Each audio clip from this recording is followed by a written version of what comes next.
Boa noite a todos, sejam bem-vindos mais uma vez.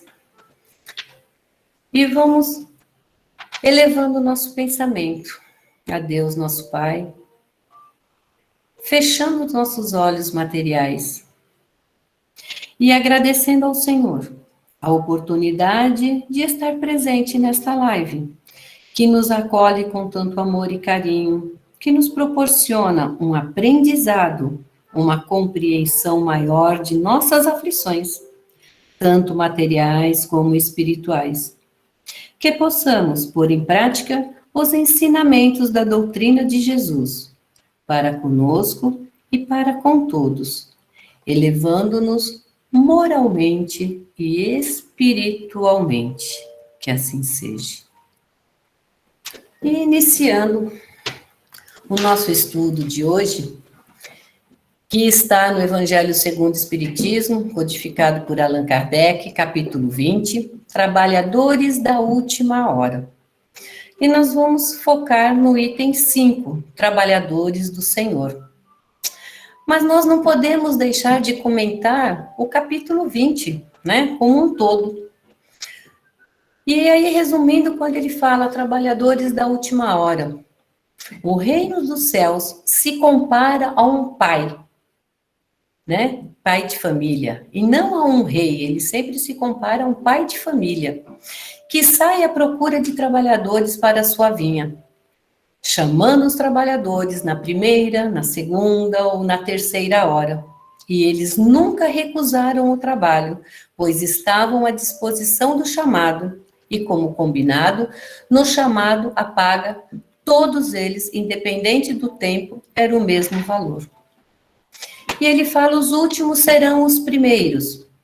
Os trabalhadores da última hora têm sim direito ao salário, mas que o atraso não seja fruto da preguiça ou da má vontade, pois eles aguardavam desde cedo o chamado para o trabalho. Não usaram o seu tempo de espera para o mal, blasfemando contra Deus e a todos. Todos viesses quando chamados, mais cedo ou mais tarde, fazendo pouco a minha tarefa, mas recebendo o salário do trabalhador da boa vontade. Feliz daquele que tiver trabalhado sem esperar retorno. Vamos agradecer a Deus o que temos. Trabalho sem o interesse. Podemos reconhecer os trabalhadores através do ensino e a prática dos verdadeiros princípios da caridade, pela consolação dos aflitos, pelo amor dedicado ao próximo, que estes escolhidos vencerão. Pois quem falseia para satisfazer as suas vaidades e ambições, esses terão ainda que aprender muito. O primeiro parágrafo do item Trabalhadores do Senhor, ele diz: chegaste o tempo em que se cumprirão as profecias referente à transformação da humanidade. Felizes serão os que tiverem trabalhado o campo do Senhor, com desinteresse e movidos apenas pela caridade. Então, o que ele fala? Que vamos trabalhar juntos, né? Unindo nossos esforços, a fim de que o Senhor, na sua vinda, encontre a obra acabada. Onde ele, o Senhor, fala para sermos bons servidores, calar nossos melindres e discórdias, para que a sua obra não sofresse. Quando deixamos de fazer a nossa parte, por preguiça, não tendo piedade com nossos irmãos, maltratando em vez de socorrer, já temos nossa recompensa, nossas escolhas e nossos atos. A prova da riqueza ou da pobreza, temos que prestar conta de nossos atos e sempre temos a oportunidade da transformação. Nunca é tarde. Na época de Moisés, que conhecimento nós tínhamos? E até hoje estamos tentando nos melhorar. mas Deus é perfeito em nossas vidas. E na obra do Espiritismo, hoje sabemos como devemos agir quando se fala: os primeiros serão os últimos, e os últimos serão os primeiros no reino dos céus.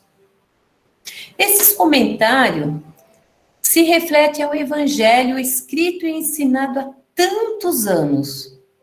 E hoje? O que estamos fazendo? Nós estamos vivendo num período de transição já há algum tempo, e que deve ser bem longo ainda. Para nós, na contagem do tempo da Terra, é diferente da contagem do planos mais elevados. Estamos passando por um mundo de expiações, para um mundo de regeneração.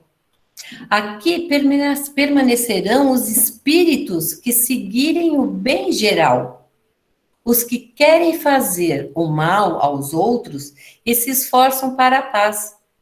Mesmo imperfeitos, se entregam às leis justas e sábias de Deus, com o objetivo de fazer aos outros o que queremos para nós, trabalhadores da última hora.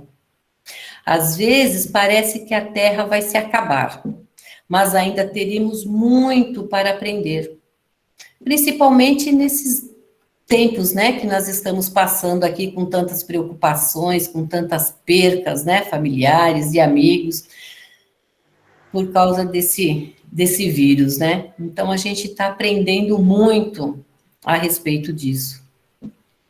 E o alerta dos espíritos elevados, eles trazem para nós que é o sentimento de fazer sempre o bem.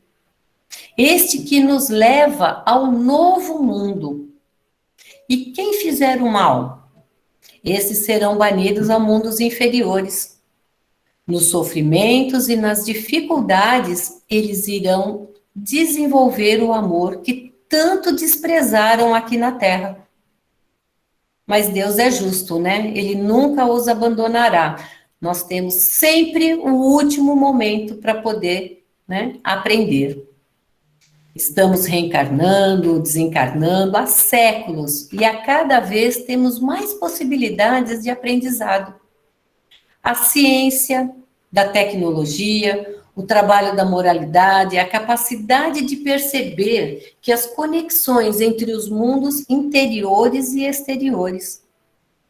Nós estamos vivendo num mundo de regeneração.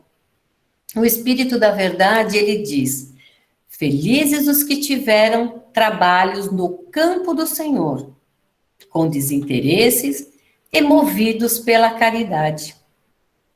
O que são obreiros do Senhor? A gente sempre pergunta, né? O que são? Quem somos, né? Todos nós aqui na casa somos obreiros, ou em qualquer outro lugar. Reencarnamos na oportunidade de crescimento. Somos imagem e semelhança a Deus, trabalhando na grande obra que é a criação. O objetivo de fazer com que todos possam progredir e atingir a perfeição. Para uns, expiação, para outros, prova, missão, a fim de que todos colaborem com o progresso do mundo, mas como credores e não como devedores. Aquela pessoa que só vem à casa espírita buscando acolhimento, o passe, deixando os nomes para tratamento nas reuniões mediúnicas. Em que posição se encontram? Credores é todos que trabalham gerando créditos, fazendo por merecer. Todos nós temos a capacidade de oferecer algo, por mais miseráveis que sejam. E quem já tem tudo, também sempre vai precisar de alguma coisa, né? Nós temos sempre que ter a união, né? Sempre um ajudando o outro. Ao encontrarmos a solidariedade humana, trabalhando com as diferenças dos outros, nós crescemos, né? É o trabalho da união. Aí tem um exemplo, né? A gente consegue imaginar melhor essa situação. Vamos pensar numa empresa. Uma empresa, ela tem diversos cargos, dos mais qualificados aos não qualificados. Mas todos são importantes para a empresa. E com o mesmo grau. Às vezes, com a falta de um no dia de trabalho, fica desequilibrado. E quando temos divergência entre eles? Pior ainda, né? Mas o trabalho em equipe faz com que todos tenham a sua remuneração no final do mês. E também o emprego garantido. Então, a gente nunca pode, às vezes, menosprezar, né? A quem está vindo, quem aprendeu, quem conseguiu estudar há muito mais tempo, com certeza ele vai estar muito mais qualificado para o tipo de serviço. Outros talvez não tiveram a oportunidade, mas não porque ele não teve a oportunidade que ele não vai ser tão qualificado quanto para o serviço que ele está fazendo, né?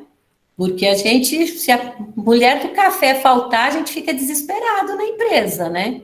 Porque está faltando o cafezinho. Ela faz bem o serviço dela, tanto quanto o diretor que estudou para estar lá naquela posição e poder gerenciar toda a empresa.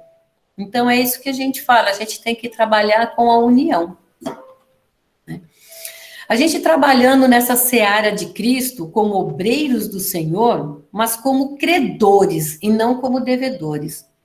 Cristo disse: muito se pedirá a quem muito receber. Por isso, nós tentamos sempre acolher a todos com muito carinho, com muito amor. A gente leva um pouco do conhecimento que temos, mas que com algumas palavras a gente possa orientar, né? A gente possa orientar, educar e, intuídos pelos bons espíritos, fazer com que entendamos as nossas dores, os nossos sofrimentos. Todos nós somos obreiros do Senhor, né? Todos nós estamos aqui, não importando qual grau que nós estamos. Todos nós estamos procurando fazer o bem, os bons pensamentos, os bons sentimentos. E isso é uma grande ajuda à obra de Deus, porque quando um acende uma luz, o outro acende uma luz, o outro acende uma luz, quando nós vamos ver, estão todos iluminados. Então é isso que a gente tem que ser, uma luz, né, para todos que a gente vê.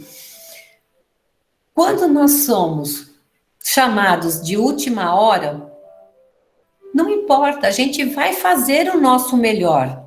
Não importa se a gente está lá desde cedo trabalhando ou a gente só está indo no final de uma tarde, com o exemplo da empresa. A gente vai fazer o nosso melhor. O nosso modelo é Jesus. E muitos seguem nós como modelos.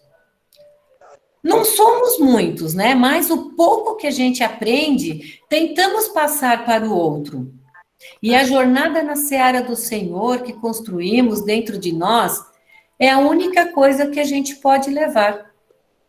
Então é isso que a gente sempre tem que parar para pensar. A gente nunca pode desmerecer quem está vindo, quem não teve condições de ter um estudo, ou quem não teve condições de ter um bom trabalho, mas a partir do momento que a gente dá a oportunidade para essa pessoa se desenvolver, é isso que ela tem que fazer, é isso que ela tem que buscar, e é onde a gente tem que fazer e dar todo esse apoio, né? Porque às vezes a gente fala, ele chegou mais tarde, ele acabou não fazendo o serviço que ele tinha que fazer, mas a gente nunca sabe o que está passando por trás daquela situação, né? Então, o que nós temos que fazer é unir. E o que é essa união? Essa união é a gente conversar, é a gente dar o nosso acalanto, é a gente ouvir, né? Ouvir o outro, ver o que a gente pode ajudar. Às vezes a gente não tem como ajudar fisicamente, mas com material, mas a gente pode usar isso com o nosso sentimento em ouvir essas pessoas. Então, nunca é tarde. Se próprio Jesus, ele dá essas oportunidades para a gente, há quantos tempo a gente sabe dos aprendizados dele, e até hoje a gente ainda dá umas escorregadas, né? Então, não vai ser nós que vamos julgar, né, alguém em alguma situação de ser chamado de última hora. Então, é isso que a gente tem que verificar para hoje, né? E a gente refletir no julgamento que a gente faz nos trabalhadores da última hora. Eles têm o mesmo valor que nós. Ok, Pedro? Ainda tem tempinho?